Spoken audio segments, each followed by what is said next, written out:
So ছোটোবেলা থেকেই আমার হচ্ছে চুল কাটতে ইউনো একটা ভয় বা সমস্যা ভালো লাগতো না আর কি কেউ আমার মাথায় হাত দিয়ে চুল কাটবে। But today again we are going to cut here in Korea, যাদেরকে আমি বুঝাইতেও পারবো না কেমনে চুল কাটবে। So let's see what it like how it comes out. So this is right now, কানের সামনে ঝুলে গেছে, এখানে কাটতে হবে। So let's C.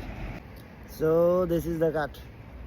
এখন কত টাকা লাগছে বলবো না, like this is how they cut. তো আমি প্রথমে যেটা বলছিলাম যে আপনাদের কোরিয়ান যে কোনো একটা কাট দেন, অ্যান্ড দেন আই স্টাইলড ইট। মানে কোরিয়ান কাট থাকে এরকম, লাইক ওরা ফালায় রাখে, তারপরে আমি জাস্ট বলছি যে আমি এভাবে রাখি। So they cut whatever. অনেক ইঞ্জিনিয়ারিং করলো, দেখলাম। কত টাকা লাগছে? ওয়েল, বাংলাদেশে এই টাকা দিয়ে 10 বার মানে চুল কাটতে পারবো নর্মাল জায়গায়। শ্যাম্পু ট্যাম্পু দিয়ে দিছে, this and that. So I don't know, you guys judge. So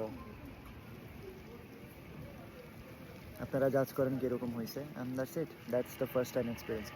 সেলুনের ভেতরে শ্যুট টুট করতে আমার ভালো লাগে না, বিকজ আপনি যখন ক্যামেরা নিয়ে বারবার ভিডিও করবেন, ফার্স্ট টাইম এক্সপিরিয়েন্স বাজে হয়ে যায়। অর্থাৎ ওনারা মানে এটাকে কী বলা হয়, ক্যামেরা দেখলে মানে জেনারেল বা ন্যাচারাল রিয়াকশান দেয় না। এই কারণে আমি ভিতরে গিয়ে আর ক্যামেরা দিয়ে কিছু করি না।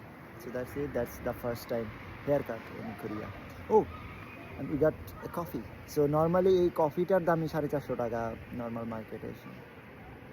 ইউ গাইজ গ্যাস যে আমার এটাতে কত টাকা লাগছে সেলুনে হেয়ার কাট করতে গিয়ে।